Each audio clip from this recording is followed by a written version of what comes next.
ATC World, a desire to connect the world.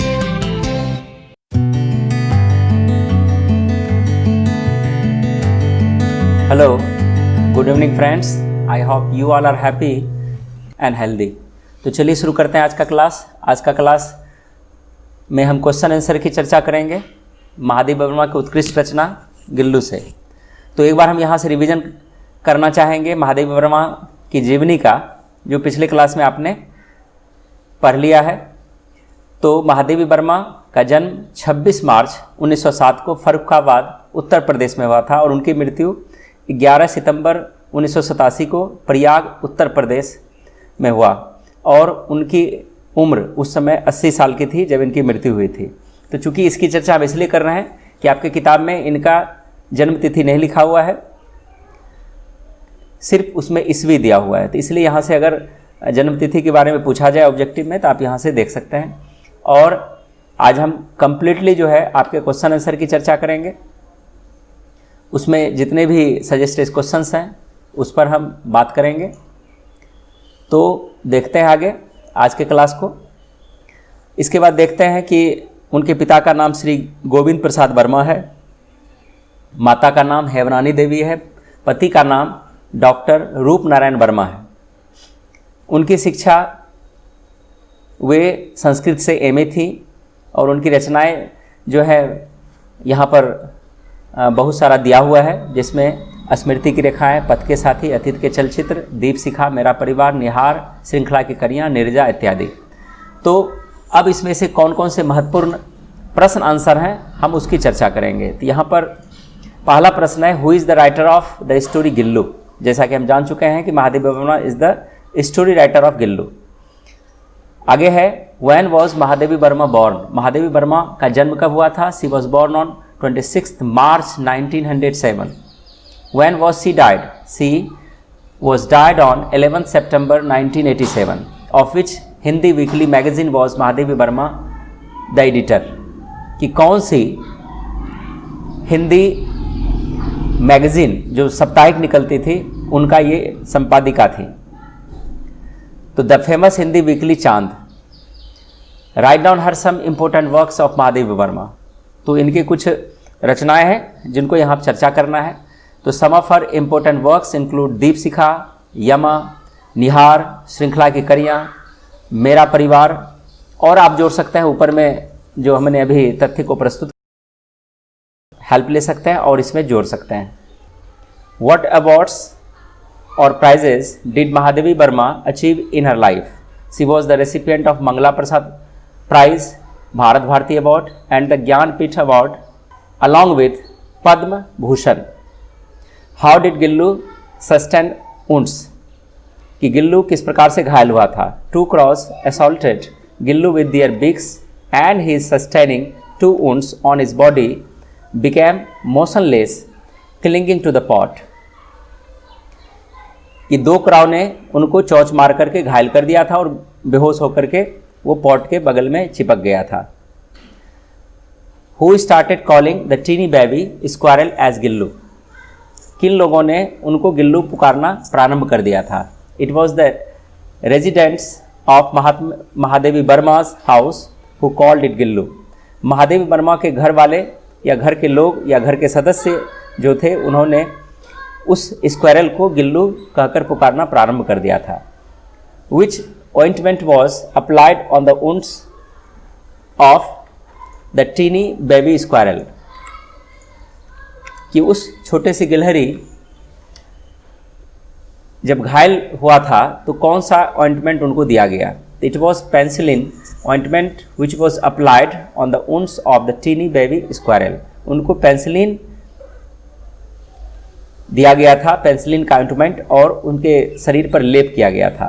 What does the transformation from the common to the proper noun imply? What difference does a name make? यहाँ पर क्या है कि जब उसका transformation हुआ common noun से proper noun में, तो what difference does a name make? तो उनके नाम पर कौन सा परिवर्तन होता है? The common noun signifies all the individuals of a thing while the transformation from it to a particular name of a single individual is called the proper noun. A name differentiates an individual from the others. जैसा कि हम जानते हैं common noun का अर्थ होता है कि एक ही जाति के अगर हम कोई नाम लेते हैं, जैसे गिलहरी बोलते हैं तो सारे गिलहरी का बोध हो जाएगा, गाय बोलते हैं तो सारे गाय का बोध हो जाएगा। लेकिन जब उनका नाम गिल्लू पड़ा तो बहुत सा परिवर्तन हो गया, उनका कॉमन नाउन से प्रॉपर नाउन में ट्रांसफॉर्मेशन हो गया। तो इससे क्या होगा कि उनकी एक पहचान बन गई। प्रॉपर नाउन हमें क्या कहता है? प्रॉपर नाउन हमारे साथ हमारे परिचय को आगे कर लेता है। अगर कॉमन नाउन के रूप में हम किसी चीज को दर्शाते हैं तो उसकी पहचान एक होती है, लेकिन प्रॉपर नाउन क्या करता है? उसी पहचान को एक खास रूप में प्रस्तुत कर देता है। तो यही यहां का तात्पर्य है। How would Gillu inform that he was hungry. Gillu किस प्रकार से हिंट करता था, संकेत देता था कि वह भूखा है। Being hungry Gillu would inform bye twittering चिक चिक।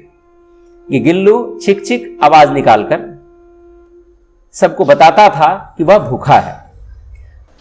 What prompted the narrator to set Gillu free? After having received some biscuits or kaju from narrator, Gillu would transpire something to other squirrels outside the wire-meshed window. Sitting of Gillu near the window and affectionately peering at the world outside made the narrator realize that it was necessary to set him free.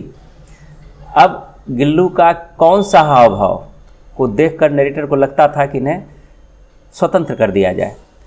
तो after having received सम biscuits और काजू from narrator, narrator से जब वो काजू और biscuit ले लेता था, Gillu would transpire something to other squirrels outside the wire meshed window. वो एक खिड़की लगी हुई थी जिसमें तार बना हुआ था। वो क्या करता था? खिड़की के पास जा करके उनको खाता भी था और बाहर में जितने भी और गिलहरी खेला करते थे उनको प्यार से देखा करते थे।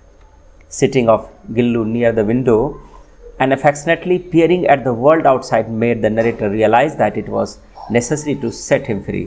और यह देखकर बाहर जब वो झांकता था प्यार से अन्य गिलहरी को, तो नरेटर को लगता था कि इन्हें बाहर छोड़ दिया जाए ताकि बाकी गिलहरियों के साथ ये भी खेल सके। What is the life span of squirrels? Squirrels का जो है क्या जीवन होता है, कितने दिनों के लिए होता है, कितने साल के लिए होता है? Squirrels have a life span of 2 years। Squirrel की लाइफ जो है 2 साल की होती है। What was Gillu's favourite food? Gillu की कौन सी फूड जो है फेवरेट थी? काजू was the favourite food of Gillu. When was his swing taken of? उनका झूला कब उतार लिया गया? When Gillu died his swing was taken of the hook. जब गिल्लू की डेथ हो गई तब उनके झूले को हुक से नीचे कर दिया गया, उतार दिया गया। What did the narrator feel at the death of Gillu? Describe her feelings in your own words। अब यहाँ पर बताया जा रहा है कि नरेटर ने कैसा महसूस किया जब गिल्लू की मृत्यु हो गई और उन्होंने क्या किया, इनको अपनी भाषा में वर्णन कीजिए। At the death of Gillu, the narrator felt very sorry। सबसे पहले उनके मृत्यु पर नरेटर को बहुत दुख हुआ। She also felt the company of Sonjuhi creeper. उनके वहाँ पर छोटे से बगीचे में सनजूही क्रीपर था जिनसे गिल्लू को बहुत ज़्यादा लगाव था। इसलिए उन्होंने क्या किया कि would give much satisfaction to his soul. और उनको लगा कि अगर सनजूही पेड़ के नीचे इनको दफना दिया जाए तो इनका जो सूल है उनकी आत्मा को बहुत शांति होगी और उनको बहुत संतुष्टि होगी, क्योंकि वो उनके साथ उन लताओं के साथ वो खेला करता था और उनका फेवरेट भी था, because he loved it much, और वह उससे बहुत प्यार करता था। She further felt that some day Gillu might come out as a juhi flower. और यहाँ पर लेखिका को लगा कि वह कभी जो है जूही फ्लावर के रूप में वह खिल उठेगा। तो इसमें यहाँ तक इसका प्रश्न आंसर था। हमको उम्मीद है कि जितने भी 10th क्लास के स्टूडेंट हैं या गिल्लू से रिलेटेड जो भी प्रश्न आप यहाँ पढ़े, इनसे आप लाभान्वित हो सकते हैं। तो इसी तरह से आप आगे बढ़िए, पढ़ते रहिए और जीवन में देश के लिए और अपने परिवार के लिए कुछ न कुछ करते रहिए। इसी शुभकामनाओं के साथ मैं आज का क्लास यहीं पर एंड करता हूँ। जय हिंद, जय भारत।